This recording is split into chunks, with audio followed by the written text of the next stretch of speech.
Hello friends, എല്ലാവർക്കും സുഖമാണെന്ന് വിശ്വസിക്കുന്നു.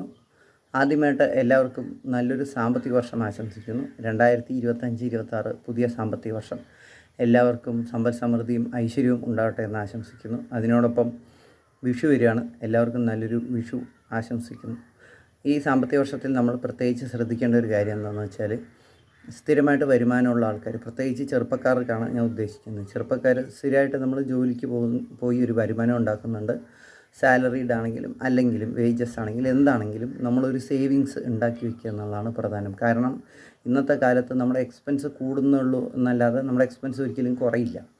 സോ നമ്മുടെ എക്സ്പെൻസ് കൂടുന്നതിനനുസരിച്ച് നമ്മളൊരു സൈഡിലൂടെ നമ്മൾ സേവിങ്സിൻ്റെ കാര്യങ്ങൾ നമ്മളെപ്പോഴും നോക്കുക. അത് ലോങ് ടേം, ഷോർട്ട് ടേം, രണ്ട് ടൈപ്പ് സേവിങ്സും നമുക്ക് നിർബന്ധമായിട്ട് വേണം.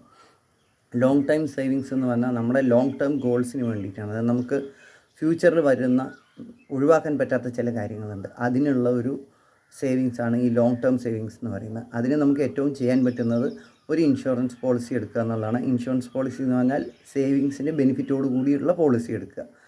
അപ്പോൾ നമുക്ക് ഇൻഷുറൻസ് കവറേജും ആവും. നമുക്ക് അതിൽ നിന്ന് തന്നെ റിട്ടേൺസ്, നമുക്ക് മെച്യൂരിറ്റി സമയത്ത് നമുക്ക് റിട്ടേൺസ് എടുക്കാം.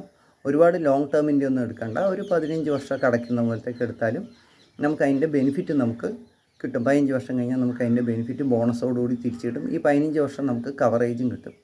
ഇനി അല്ലാന്നുണ്ടെങ്കിൽ നമുക്ക് പെൻഷൻ പ്ലാനായിട്ട് ഓപ്റ്റ് ചെയ്യുകയാണെങ്കിൽ അങ്ങനെ ചെയ്യാം. എന്തെങ്കിലും ഒരു പ്ലാൻ നമ്മളെ കൊണ്ട് പറ്റുന്ന ഒരു എമൗണ്ടിൽ, ചെറിയൊരു എമൗണ്ടിൽ, മന്ത്ലി ഒരു 1000 റുപ്പീസ്, ഒരു 1000 രൂപ അടയ്ക്കാൻ പറ്റാത്തവരായിട്ട് ഇന്നത്തെ കാലത്ത് ആരുമില്ല. അപ്പോൾ മാസം ഒരു 1000 രൂപ അടയ്ക്കാൻ പറ്റുന്ന രീതിയിൽ ഒരു ചെറിയൊരു ഇൻവെസ്റ്റ്മെൻറ്റ് LICയിലൂടെ സ്റ്റാർട്ട് ചെയ്യുക.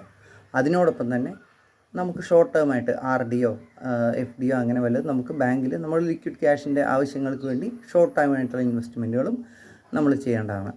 പിന്നെ പ്രധാനമായിട്ട് നമ്മൾ ചെയ്യേണ്ട കാര്യം ഒരു ഹെൽത്ത് ഇൻഷുറൻസ്, ആരോഗ്യ ഇൻഷുറൻസ് വളരെ വളരെ പ്രധാനമാണ് ഇന്നത്തെ കാലത്ത്. ഒരു ഹോസ്പിറ്റലൈസേഷൻ വന്നു കഴിഞ്ഞാൽ നമ്മുടെ കംപ്ലീറ്റ് സമ്പാദ്യങ്ങളും, ഞാൻ ഇതിന് മുമ്പത്തെ വീഡിയോയിലും പറഞ്ഞിട്ടുണ്ട്, നമ്മുടെ കംപ്ലീറ്റ് സമ്പാദ്യങ്ങളും പോകാൻ ആ ഒരൊറ്റ ഇത് മതിയാവും.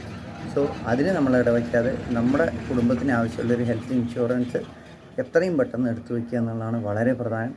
ഇത്രയായി കഴിഞ്ഞാൽ തന്നെ നമ്മുടെ സമ്പാദ്യം അവിടെ സേഫായി. നമുക്ക് പിന്നീടുള്ള ഭാവിയിൽ പിന്നെ ഇതിനെപ്പറ്റി ചിന്തിക്കേണ്ട ആവശ്യമില്ല. അപ്പോൾ പറഞ്ഞു വന്ന കാര്യങ്ങൾ ഇത്രയേ ഉള്ളൂ. എന്തെങ്കിലും ഇൻഷുറൻസ് സംബന്ധമായ ആവശ്യങ്ങളുണ്ടെങ്കിൽ എന്നെ സമീപിക്കുക, എൻ്റെ നമ്പറിൽ വിളിക്കുക. ഓക്കെ, ഏവർക്കും നല്ലൊരു വിഷു, നല്ലൊരു സാമ്പത്തിക വർഷം ആശംസിക്കുന്നു. നന്ദി, നമസ്കാരം.